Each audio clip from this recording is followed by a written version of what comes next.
hadduu diboodo duunyadana ka leexdo calooshoo dilaacdiyo dugaag buu u halis yahay ruuxii dagaal badan dulmigana xumbaarsada dubaaqooyin gaariyo daqar buu u halis yahay eedaan la yaabadee arxankeedu daraana miyaad ka wadiin war waxaa la yidhi maal iyo dhaqaaliya ninaan magac ka doonaynin muraad iyo dan gaarana shaqada ugu mashquulaynin musuq maasuqay aragtayoo waaye lagu maalay maankiyo shakigii qalbiga lagu madoobeeyey maamule hufnaan muuqatiya daacad uga mayra warkii laga maqlana meel marshiya macallin soomaa wilaayadadkaad sheegoyda maalmoodu marhaayo ka eri waxaa kalou yidhi masqaniinyayaa iyo libaax micida saaryaaba maral loo dilyaa iyo si kale loo macneeyaaba naf waliba mudday leedahay maalin iyo saacad oo waa midaan muddadi loo makibay minid la dhaafsiina maandheyma waxaad uga jeedaa malaka mayd muddaa uu taal mana ku mooga maandhehe war waliba leeray hamasho absuu habaarna taagdoruu habaartinha keerteen isagna arooda ani warkaysi fiican u dhegaysta abwaan maymuun biyow waxay tiri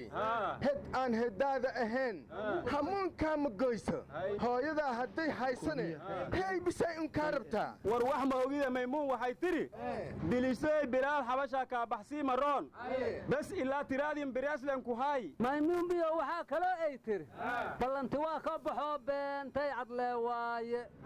beerninkeedii joogana balka dhiibi maayo maymuun waxaa kaloo ay tidhi ilaahay sidana waa yaqaan isaab malaa'iku keena way tidhi war adeer maymuun biyowdana sheegaysaan ma soodaaniyad bay ahayd afkaada allah ku celiyo gabar soomaaliyeedoo abwaanaday ehe war gobolyadan maanta aad sheegaysaan kuwii hankoolka ma ahan warnimayo waxaa la yidhi fadwo beeca sheekh haysta iyo jaahil lacag haysta iyo cunug ka amar qaato oon diidin hadalkooda waa waxa adduunkii qarribay gebi ahaantiisa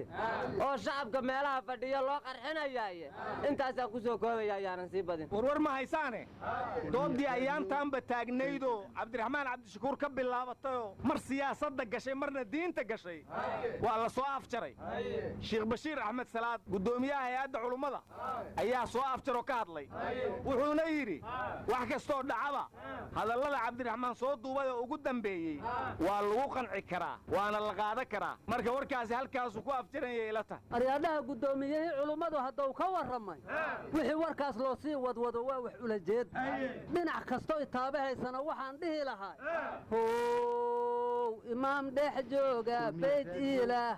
waxaan kuu eedo ma aqaan imaam dhex jooga bayd ilaah waxaan kuu eedo ma aqaan haye war wasiirkii hore arrimaha gudaha cabdi faarax siciid juxa wuxuu yidhi sanadkan wadaadkii ay wadaad kale isqabsadaan naartuu ku shaabadeeya siyaasigii siyaasi kale ay isqabsadaanina qarandimisnimuu ku shaabadeeya haa runtiisu lankii hooga koodhow hunsul kale ka dhaway waa leere war aniga waxaan la yaabay xooga wadaniinta facebook isticmaala wax kastoo aad soo qorto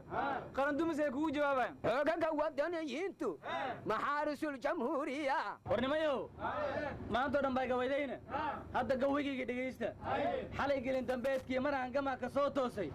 wax kale ay usuulintaasaan ku soo koobaya war gabayadii markaad 4.5 u qaybiseen ayay faraha ka baxeen arooda aniga gabaydiinaas ma aqaanay gabaygayga si fiican u dhegaysta dhoobooyna soo maray dhagaxna soo arkaye dhaldhalaalkii xamaraa dhabarkii i gooye intaasaan ku soo koobaa dhulka qoda hoos u dhaadhaca aynu dhareegne maad ka waddaa jaala dhoobada adna dhagaxa kii ka dhuntow dhibka diidow dhaxalku malid mau ka wada eebaagoo gabaygii gooyo waxau iila ekaaday heestaan soo socota nin hadda ka hor qaadayee yidhi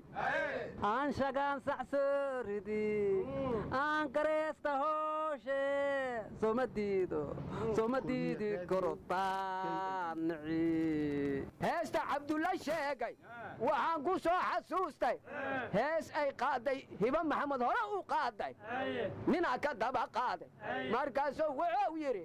luquntayda dheer iyo laafyaha garaaraha shargudan shaydaan xijaaban shargudan shaydaan xijaaban shargudan shaydaan xijaaban shargudan shaydaan